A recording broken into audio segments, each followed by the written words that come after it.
하나님께서 저희들에게 주시는 말씀은 요한일서 5장 9에서 13절 말씀입니다. 함께 읽겠습니다. 우리가 사람의 증언도 받아들이거늘 하나님의 증언은 더욱더 큰 것이 아니겠습니까? 하나님의 증언은 이것이니 곧 하나님이 자기 아들에 관하여 증언하셨다는 것입니다. 하나님의 아들을 믿는 사람은 그 증언을 자기 속에 가지고 있습니다. 하나님을 믿지 않는 사람은 하나님을 거짓말쟁이로 만들었습니다. 하나님이 자기 아들에 관해서 증언하신 그 증언을 믿지 않았기 때문입니다. 그 증언은 이것이니 곧 하나님이 우리에게 영원한 생명을 주셨다는 것과 바로 이 생명은 그 아들 안에 있다는 것입니다. 그 아들을 모시고 있는 사람은 생명을 가지고 있고 하나님의 아들을 모시고 있지 않은 사람은 생명을 가지고 있지 않습니다. 나는 하나님의 아들의 이름을 믿는 사람들은 여러분에게 이 글을 씁니다. 그것은 여러분이 영원한 생명을 가지고 있다는 것을 알게 하려는 것입니다. 아멘. 네. 하나님을 거짓말쟁이로 만들지 말길, 참 되게 제목이 자극적인데요. 하나님을 거짓말쟁이로 만드나? 그것에 대해서 한번 생각해 보려고 합니다. 만약에 내가 거짓말을 안 했는데 누군가 내가 거짓말을 한 것처럼 이야기를 한다면 어떻겠어요? 일하는 데서, 회사에서, 직장에서 나는 분명 어떤 일이 있었는데 나는 정직했는데 여기가 내가 마치 이걸 한 것이냐? 거짓말을 만들고 나에 대해서 막 소문을 만들고 나에 대해서 오명을 쓰게끔 그렇게 말하고 다닌다면 그러면 얼마나 참 억울하고 만약에 말하기가 어려운 상황이라면 얼마나 정말 가슴을 앓고 그러겠어요. 마찬가지로 우리가 하나님을 거짓말 안 했는데 하나님 이 거짓말 안 하셨는데 하나님 이 거짓말 한 것처럼 만든다고 하면 하나님이 어떠시겠어요? 하나님이 어떠신 것을 둘째치고 그러면 안 되는 것이죠. 그래서 하나님은 식언치 아니하신다라는 표현을 성경에서 하는데요. 그러니까 농담도 안 하신다라는 거예요. 예면 예고 아니면 아니다. 아닌데 맞는 것처럼 그렇게 말도 안 하고 맞는데 아닌 것처럼 말도 안 하고 그렇게 항상 말씀을 진실되게 하시고 진심을 담아서 하시고 진리이신 하나님께서 농담도 안 하시는 하나님께서 그 하나님 보고 거짓말쟁이라고 말을 한다면 얼마나 하나님도 황당하고 하나님을 믿는 우리도 참 어렵고 그렇겠어요. 그런데 우리가 하나님을 거짓말쟁이로 만들 때가 있다라는 것입니다. 그 표현을 성경에서 합니다. 우리 같이 한번 읽어보겠습니다. 하나님의 아들을 믿는 사람은 그 증언을 자기 속에 가지고 있습니다. 하나님을 믿지 않는 사람은 하나님을 거짓말쟁이로 만들었습니다. 하나님이 자기 아들에 관하여 증언하신 그 증언을 믿지 않았기 때문입니다. 하나님을 믿지 않는 사람은 하나님을 거짓말쟁이로 만든다라는 것입니다. 그리고 하나님이 아들 예수 그리스도를 보내셨는데 증언으로 증인으로 보내셨는데 그 아들을 하나님의 아들을 예수님을 그리스도로 응답으로 대답으로 믿지 않는 사람이 하나님을 거짓말쟁이로 만든다는 것입니다. 이런 거예요. 거짓말. 우리가 하나님을 향해서 거짓말 왜 이러셨어요? 라고 할 때가 언제예요? 하나님이 나한테 이렇게 해준다고 했는데 하나님이 왜 안 지키세요? 하나님 왜 거짓말 하세요? 왜 안 하세요? 이럴 때가 아닐까요? 약속이 성경에는 구약, 신약 해서 약속이 많이 나오지요. 그 약속이 너무나 좋은 것들이 많습니다. 그 약속들을 우리가 하나님께 받았는데 우리와 하나님이 했는데 만약에 하나님이 안 지키는 것 같다. 그럴 때 하나님 왜 그러세요? 라고 이야기를 할 수 있겠죠. 우리가 어떠한 약속을 받았을까요? 예를 들어 영원한 생명. 우리 같이 한번 읽어보겠습니다. 이것은 그가 친히 우리에게 주신 약속인데 곧 영원한 생명입니다. 이 영원한 생명은 죽지 않고 쭉 오래 산다라는 개념이라기보다 정말 엄청나게 풍성하고 완벽한 아름다운 삶을 이야기합니다. 만약에 병에 걸려가지고 정말 너무나 고통스럽고 아픈데 죽지 못해서 사는 그런 상태로 정말 쭉 오래 산다라고 하면 그게 고문이지. 뭐 좋은 게 아닐 거잖아요. 그래서 영원한 생명은 생명이 오래 간다라는 거라기보다 최고의 삶을 이야기합니다. 그것을 우리에게 약속하셨어요. 그리고 또한 구원, 하나님만이 우리에게 주시는 구원을 약속하셨습니다. 우리 같이 한번 읽겠습니다. 예수께서 말씀하셨다. 사람은 할 수 없는 일이라도 하나님은 하실 수 있다. 아멘. 그렇게 해서 하나님께서 구원을 우리에게 주신다. 하나님이 할 수 있다. 하나님이 구원하신다. 라는 것을 이렇게 주셨습니다. 이 이야기는 누가복음 18장 27절은 내가 하고 싶은 거 다 하면서 산다는 이야기가 아니고 하나님이 구원을 베푸신다라는 맥락입니다. 앞뒤를 보면은. 그래서 내가 무언가를 쟁취한다라기보다 하나님께서 하시고 우리에게 주신다라는 것이죠. 구원을. 또는 어떤 약속을 하셨나요? 용서. 우리 같이 한번 읽어보겠습니다. 우리가 우리 죄를 자백하면 하나님은 신실하시고 의로우신 분이셔서 우리 죄를 용서하시고 모든 불의에서 우리를 깨끗하게 해주실 것입니다. 아멘. 하늘의 용서라는 게 있습니다. 구원을 받으려면 용서를 받아야 될 텐데 하늘에서 베푸는 용서라는 것이 있다라는 것입니다. 그래서 우리가 우리의 죄를 자백하면 하나님 이거 내가 잘못했어요. 용서해 주세요. 고백하면 하나님은 미쁘시고 신실하시고 또한 의로우셔서 좋은 분이셔서 우리의 죄를 용서하신다. 이게 약속입니다. 그래서 우리가 잘못할 때가 많지요. 잘못된 결정을 할 때도 많고 실수를 할 때도 많고 이러면 안 되는 줄 알면서도 무서우니까 아니면 숨기고 싶으니까 아니면 도망가고 싶으니까 잘못된 결정을 할 때도 있고 그러한 과거나 아픔이나 그러한 것들이 우리의 마음을 아니면 실제 생활을 발목 잡기도 하고 그런데 용서란 게 있다라는 거예요. 새로운 삶이란 게 있다라는 겁니다. 우리 같이 한번 새로운 삶 함께 읽어보겠습니다. 너희에게 새로운 마음을 주고 너희 속에 새로운 영을 넣어주며 너희 몸에서 돌같이 굳은 마음을 없애고 살갗처럼 부드러운 마음을 주며 이것도 약속이거든요. 하나님께서 new life, 새로운 삶을 주신다라는 약속. 너무나 많은 약속들이 있습니다. new life, 이것만큼 참 듣기 좋은 말도 없는 것 같아요.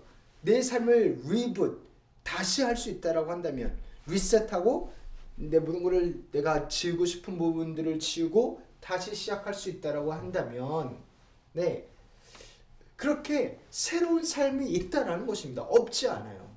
38년 된 병자, 말이 쉬어서 38년이지 38년 동안 그렇게 병상에서 누워서 그 몸을 고쳐보겠다고 재산까지 다 탕진하면서 살았던 사람의 그 절망적인 마음이 어떻겠어요? 근데 그 38년 된 병자가 고침을 받습니다. 그러한 new life라는 게 있습니다. 그게 성경에 가득합니다. 그 이야기가. 이러한 것들을 약속하셨는데 만약에 하나님 그 약속했는데 왜 나한테 안 이루세요? 왜 하나님 거짓말하세요? 라고 한다면 그런 거 이야기하는 거예요. 근데 우리가 하나님을 향해서 거짓말쟁이라고 말을 한다라고 혹시라도 한다라고 한다면 그때 하나님이 주시는 대답은 뭐냐면 나 거짓말쟁이 만들지 말아라. 내가 그거에 대한 약속을 주지 않으냐. 약속에 대한 대답을 선물을 주지 않느냐. 그게 뭐냐? 예수 그리스도라는 것입니다. 하나님의 아들을 증거로 약속에 대한 증거와 완성과 성취로 우리에게 주셨다라는 것입니다. 하나님이 선물을 준 거예요. 그러니까 우리가 하나님을 뭐라고 하면 안 돼요. 그러니까 하나님은 본인이 줬어요. 하나님은 선물을 줬는데 막 안 준 사람인처럼 우리가 왜 거짓말하세요? 라고 하면 안 되는 겁니다. 하나님은 이렇게 줬는데 그분을 마치 안 준 것처럼 약속을 안 지킨 분처럼 만들면 안 되는 겁니다. 사랑하는 성도 여러분, 그 이야기가 오늘 나오는 요한 1서 마지막 장에 나오는 이야기입니다. 우리 같이 한번 읽어보겠습니다. 우리가 사람의 증언도 받아들이거늘 하나님의 증언은 더욱더 큰 것이 아니겠습니까? 하나님의 증언은 이것이니 곧 하나님이 자기 아들에 관하여 증언하셨다라는 것입니다. 하나님께서 자기 아들에 관하여도 이 아들이 그 약속의 성취다 라고 증언도 하셨고, 이 아들을 하나님의 증거로 우리에게 주셨다는 것입니다. 뭐에 대한 증거? 내가 너에게 새로운 삶을 주겠다. 너의 죄를 용서하겠다. 그리고 너를 영원한 생명으로 들어가게 하겠다. 너를 아들, 딸 삼겠다. 내가 너를 절대 버리지 않겠다. 그 모든 그 약속들을 어디에서 이루셨다는 거예요? 예수 그리스도. 예수 그리스도. 그 아들 안에서. 그러니까 그 아들을 믿지도 않으면서 왜 약속 안 지키세요? 라고 말하면 안 된다는 겁니다. 쉽게 말해서. 우리 11절 우리 함께 읽어보겠습니다. 그 증언은 이것이니 곧 하나님이 우리에게 영원한 생명을 주셨다는 것과 바로 이 생명은 그 아들 안에 있다는 것입니다. 영원한 생명이 어디에 있다고요? 아들 안에 있다고요. 예수님 안에 있다고요. 예수님을 믿으면 행복해요. 네, 정말로 그래요. 예수님을 믿으면 너무 좋아요. 예수님을 믿으면 영원한 생명을 누려요. 예수님을 믿으면 용서를 받아요. 예수님을 믿으면 new life, 새로운 삶을 살 수 있어요. 왜냐하면 예수님은 하나님의 아들이시기 때문에 우리에게 오신 God with us, 우리와 함께 하시려고 오신 아들이기 때문에 예수님을 믿으면 너무 좋습니다. 근데 예수님을 믿지 않고 예수님을 만나지 않고 예수님을 경험하지 않고 더 심지어는 예수님을 배척하고 예수님 말씀을 무시하고 지키지 않고 하나님을 멀리하고 더 쉽게 이야기하면 주일의 교회에 오지 않고 주중에 하나님을 절대 생각도 안 하고 찾지도 않고 내가 들은 말씀도 절대로 지킬 생각도 없고 하나님과 동행하거나 하나님을 사랑하거나 할 생각이 전혀 없으면서 하나님 왜 이거 안 해주세요? 이거 안 해주세요? 이거 안 해주세요는 진짜 어이없는 말이란 거죠. 본인이 하나님을 선물로 주신 그분을 거부하면서 왜 선물을 안 주세요? 라고 말하고 있는 거니까. 그렇게 선물로 비유할 수도 있고 이것과도 같습니다. 우리는 사람은 그 물고기가 아니니까 코로 숨을 쉬지요. 물속에서 숨을 쉴 수 없습니다. 그래서 사람이 물속에 들어가서 산다는 것, 생활한다는 것은 너무나 불편한 일입니다. 아무리 제주도의 해녀처럼 숨을 오래 참으실 수 있다 하더라도 그 속에서 10분, 뭐 아주 많이 해서 30분이라 해봅시다. 그 정도 참을 수 있는 사람도 없지만 30분 이상 버티기 힘들어요. 물속에서는. 결국 사람이 사람다운 삶을 살려면 물 밖으로 나와야 됩니다. 코로 숨을 쉬어야 됩니다. 마찬가지로 사람은 창조부터 눈이 2개고 코가 하나고 입이 하나고 손이 있고 손가락 발가락 10개씩 있고 그러한 사람은 하나님의 형상으로 만들어졌기 때문에 하나님과 관계하면서 살아야만 행복할 수 있습니다. 그러면서 살아야만 사람답게 살 수 있습니다. 그렇게 만들어졌어요. 그게 우리의 사람입니다. 그런 사람이 하나님과 관계가 끊겼거나 어려울 때는 불행한 게 자연스러운 거예요. 우리가 물속에서는 숨을 못 쉬니까 답답하고 미칠 것 같은 게 당연한 것처럼. 근데 거기에다가 한 예수님이란 구원자가 오셔서 우리를 물속에서 끄집어 내십니다. 근데 예수님께서 우리를 끄집어 내실 때 내가 밑에서 아니 나 안 나갈래요 그러면서 왜 나는 내 삶이 이렇게 힘들까요? 하고 있다면 네, 하나님이 참 답답하시겠죠. 그러나 그 답답한 우리를 너무나 사랑하시는 우리 하나님이십니다. 그래서도 이 말씀을 주시면서도 하나님 거짓말쟁이 아니다. 사랑하는 자녀야 하나님 거짓말쟁이 아니다. 예수님 믿어라. 이 글을 쓴 거는 제발 예수님 믿어라. 믿었으면 좋겠다. 그리고 영생을 누려라. 그 은혜를 발로 차지 말고 받아라 하면서 쓰신 겁니다. 그래서 이렇게 이야기해요. 우리 같이 한번 읽어보겠습니다.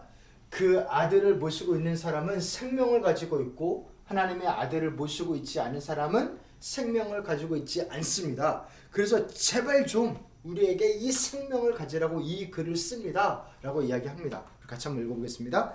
나는 하나님의 아들의 이름을 믿는 사람들은 여러분에게 이 글을 씁니다. 그것은 여러분이 영원한 생명을 가지고 있다는 것을 알게 하려는 것입니다. 하나님의 아들을 믿고 있습니까? 그러면 영원한 생명이 있습니다. 나는 하나님의 아들을 믿는 것 같은데 근데 영원한 생명이 있는 건 긴가민가 하네. 그러면 더 믿으세요. 더 믿으세요. 저는 그렇게 그러라고 이 글이 있는 겁니다. 모든 게 그럼 다 내 잘못이냐? 누구 잘잘못 따지는 게 아니고요. 지금은 잘잘못을 따지려고 하나님께서 이 글을 주신 게 아니고요. 안타까워서 주신 겁니다. 정말 한 발자국만 더 나아가면, 그렇게 하나님 앞에 더 나아가면 훨씬 좋은 삶을 살 수 있는데, 훨씬 감사하고 평강의 삶을 누릴 수 있는데 여전히 안 나아가고 있는 거예요. 마치 이스라엘 백성이 이집트에서 홍해를 가지고 나왔는데, 그렇게 뒤에 이미 홍해는 닫혔는데 그 광야에서 이제 가나안까지 가서 잘 살면 되는데, 그 광야에서 맨날 불평불만하면서 살았 그 이스라엘 백성처럼, 그런데 모두 다 불평불만하면서 힘들다 살지 않았어요. 예를 들어 갈렙과 여호수아 같은, 모세와 같은 사람들은 하나님을 믿었기 때문에 똑같은 상황에서도 감사와 기대와 은혜를 누리며 살았습니다. 좀 다르죠. 그래서 우리의 분명한 것은 하나님이 도우십니다. 하나님 구원하십니다. 하나님 영원한 생명을 주십니다. 그 아들 예수 그리스도 안에 그것이 있습니다. 그 약속을 이미 지키셨고, 또한 우리 가운데 풍성하게 이렇게 누리게 하십니다. 그러니 그거 이야기하는 거예요. 제발 좀 알았으면 좋겠다. 예수님 믿어요? 그러면 영원한 생명이 있어요. 그것 좀 누리세요.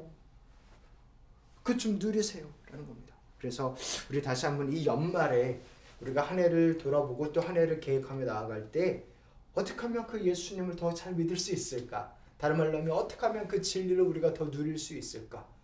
그리고 어떻게 하면 더 말씀 가운데 거할 수 있고 말씀을 지키면서 하나님을 사랑하고 찬양하고 자랑하고 하나님의 사랑을 받고 은혜를 입고 그렇게 나아갈까?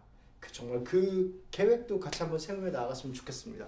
그리고 그 가운데 성령님께서 역사하시기를, 성령님께서 분명히 은혜로 인도하시니 그 하나님을 믿고 기대하며 또 소망을 품고 기도하며 나아가시기를 다시 한번 주님의 이름으로 축원합니다. 아멘. 하나님 감사합니다. 저희가 하나님께 기도합니다. 우리에게 영원한 생명이 있습니다. 할렐루야, 감사합니다.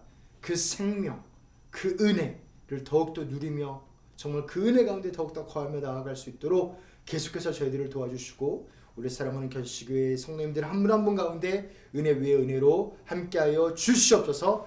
이제는 우리 주 예수 그리스도의 은혜와 하나님 아버지의 사랑과 성령님의 교통하심이 하나님을 믿고 하나님을 찬양하며 나아가는 우리 사랑하는 성도님들 한 분 한 분 가운데 이제로부터 영원토록 함께 있을지어다. 아멘.